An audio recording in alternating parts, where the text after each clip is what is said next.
Okay, joining me today is Pastor Jeff Spencer. Really appreciate, Pastor, you taking time out of your day, especially on a Sunday. As we just discussed, doing what you do, Sundays have to be a pretty busy day.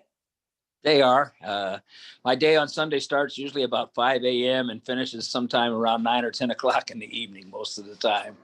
I imagine. Well, thanks so much for making time for us today. It's really important that we try to get some of these messages out, given that it's Thanksgiving, given that a lot of people this year are going to have empty Thanksgiving tables because of COVID-19. A lot of folks just aren't going to be traveling. They're heeding CDC advice. They're not wanting to gather in a lot of cases because they're being told that there's sort of a health risk to that, obviously. But you and some other folks that we've talked to for this particular story are going to have empty seats at the table for a much more difficult reason. Yeah.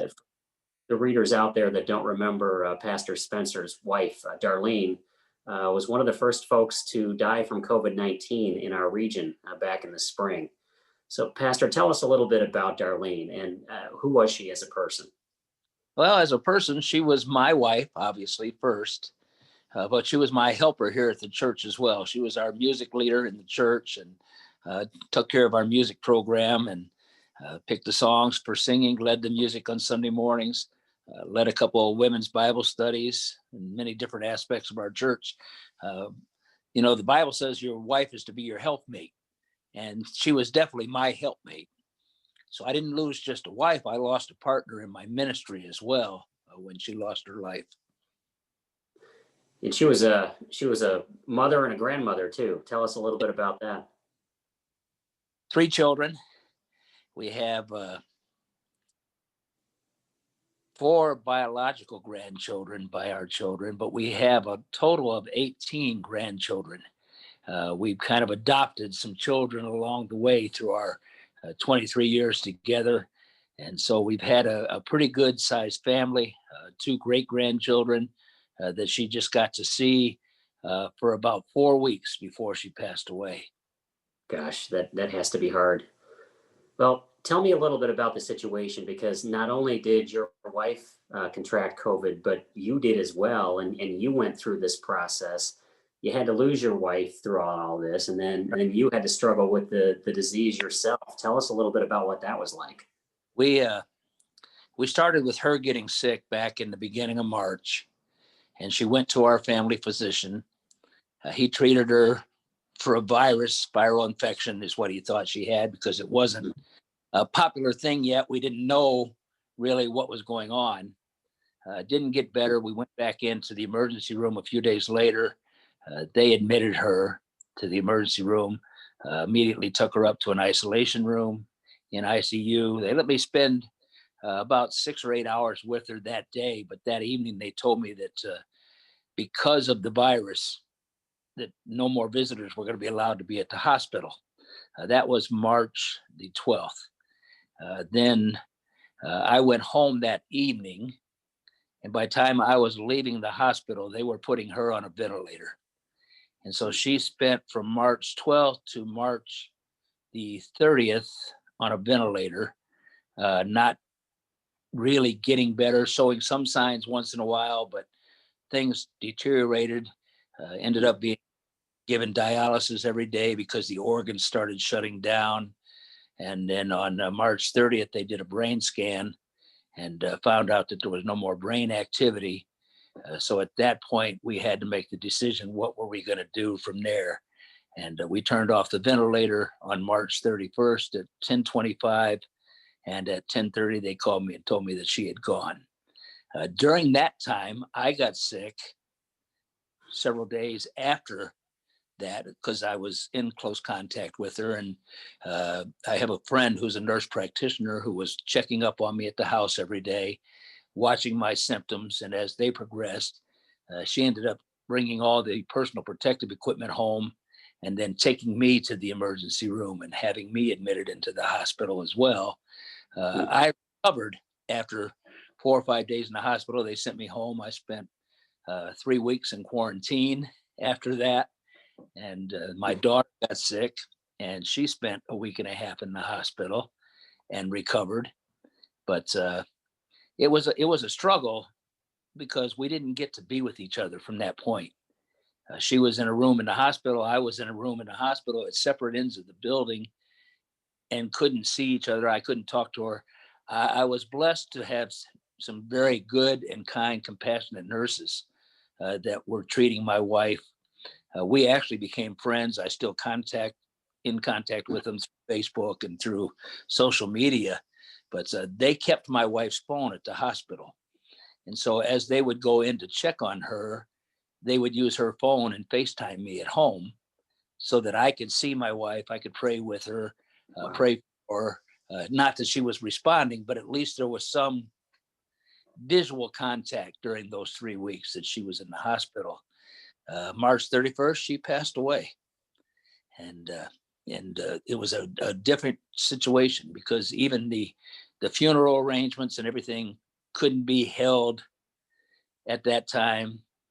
They picked her up, they took her back to the cremation room and had her cremated, but we didn't have a service. It was, I think it was the end of July, beginning of July, July the 12th, when I finally had a service. So from March 31st to July 12th, we didn't even have a memorial service because there was no gathering going on of crowds, and churches weren't open. Our church was closed for a good little while. We're back open now, but we're doing all the things that are helping people. Masks are required. We've got the sanitizing stations around the church. We do the social distancing. We have a large facility with a smaller membership, so they're able to set 15 and 20 feet apart from each other. Families can social distance.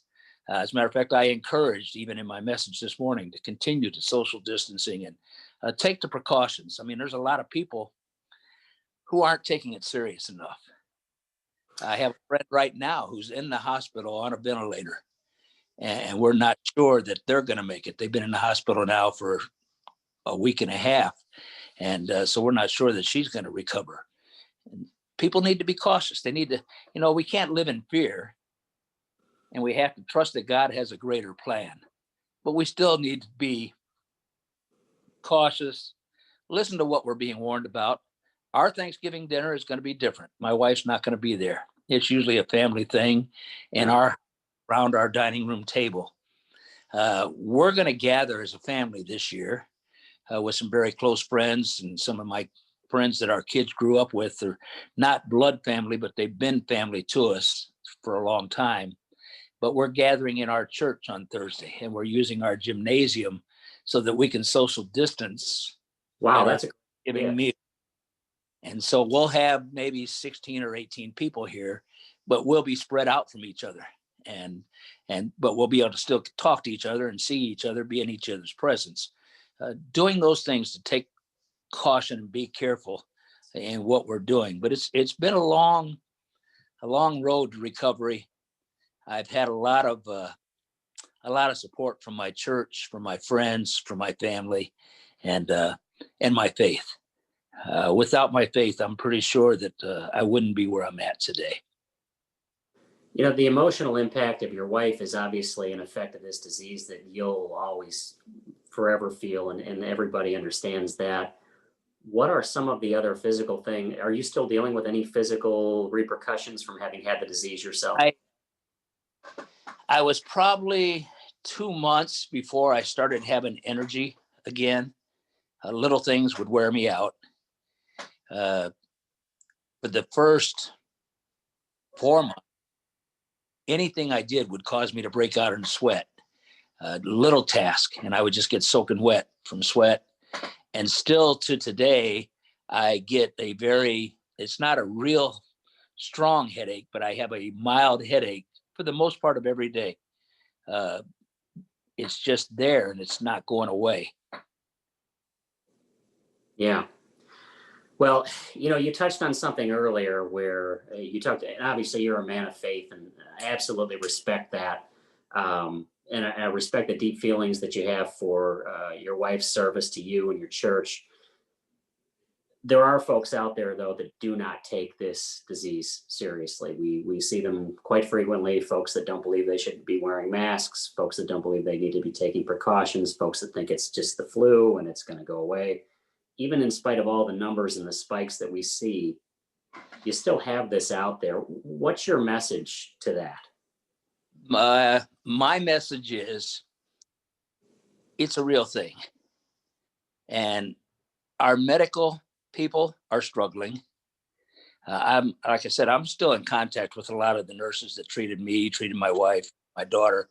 And I have a nurse practitioner that's a very dear friend of mine. And so I hear the stories of what's happening. It's not only the number of patients that they're seeing in the hospitals, it's the staff that are getting sick and being quarantined and having to be at home. And now they're working shorthanded in the hospital because some of the staff can't be there anymore. And so that's putting more burden on the ones who are working, and more people that, let's say I have an appendicitis attack. The hospital's understaffed, overworked, and just a normal sickness suffers now because of that. Not only the COVID patients, but everybody that's having anything else going on. A lot of the hospitals in our area have been on bypass during these last few weeks. And I have a member of my church that drives an ambulance service. And she tells me we've gone as far as going into LaPorte to find a hospital to take a patient to, because our hospitals in the area are all on bypass because their emergency rooms are full every night. Yeah. And people aren't taking that serious enough. Yes, some people get it and it's a flu or a cold. Some do. That's the truth. But there are those who get it, like my wife, like my friend that's in the hospital right now, that are spending 3 weeks, 3 months, 3 days, it doesn't matter the time frame, in the hospital, and some not recovering. I'm glad for those that recover. I really am. I'm glad that some get it and it's just a headache and a mild cold system and they recover. But we have to remember that there are those who don't have that mild frame. Sure. There are those who get very ill from it. And the doctors can't tell us why some people have it worse or some people have it lighter cases, because our makeup is all different. But if I thought, like in my life, I recovered, and I believe if I were to be able to catch it again, they're not sure. If I could, I'd probably recover again because my system has whatever is needed to fight the virus. But my responsibility goes beyond me. Absolutely. That's a great message. I mean, if I get it and I carry it to somebody else who can't recover, then that's my fault. It's not their fault. And that's not a burden I wish to carry. And I wish that most people would have that desire. Maybe you won't get it. Maybe the mask helps, maybe the mask doesn't. Just on the possibility that it helps, that ought to give us cause to wear it. I put mine on when I go out. I go out and I eat out in restaurants, but I wear my mask when I'm supposed to. I did a demonstration of washing hands for the church this morning because it says wash your hands for 20 seconds.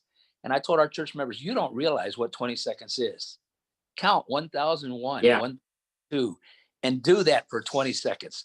There's probably not very many of us that ever have washed our hands for 20 seconds until you count that out and realize, I'm just kind of not doing it right when we could. An extra 20 seconds, an extra precaution. Put on a little sanitizer when you come in. Put some on when you go back out. Wipe off things. Keep the church.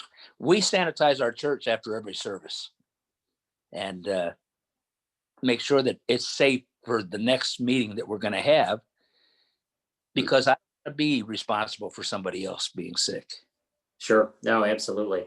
Well, and Pastor, you had brought up the great care that you received and the help and support you got from the nurses while you were in the hospital too. And it would be I would not be being a very good husband if I didn't try to highlight that a little bit. My wife is also a nurse practitioner, and she's been dealing with a number of folks who are being tested for COVID on the front line of this. So I kind of want to allow you to address the nurses out there, the ones that have helped you and the ones that are dealing with it. What's your message to them this Thanksgiving? I am very thankful for them and for their care, their compassion, and their genuineness. I mean, when my wife passed away, the nurse that was there that unplugged the ventilator and everything that day, you could see the tears in her face when she FaceTimed me. And they have a heart for people, and they're working hard, and we're making it harder for them because we won't do the simple things. One of the nurses that I've been in contact with has been home with COVID herself for the last couple of weeks, and is just now starting to get back into work, and went one day last week only to find out that it was too much and she was too wore out at the end of her shift to get up and go back the next day. Wow. And they're willing to put themselves out there even when they're not feeling at their best, and we should be willing to do what we can to help that from our perspective. They're not just making a paycheck. Most people in the medical field are there because they care about people and they want to help people. And I had a great crew of nurses that did exactly that. We pray for them in our church on a regular basis. I stay in contact with them through social media and ask them how they're doing on a regular basis. And they stay in contact with me. They check on me and find out how I'm doing emotionally, physically. Well, Pastor, I'm glad that you were able to highlight the saints that nurses are, because they are certainly the ones that are dedicated to their craft are incredible people. And They are.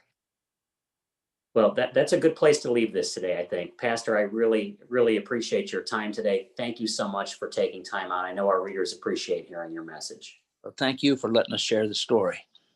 All right. Thank you, sir. Have a great day. You too. Okay.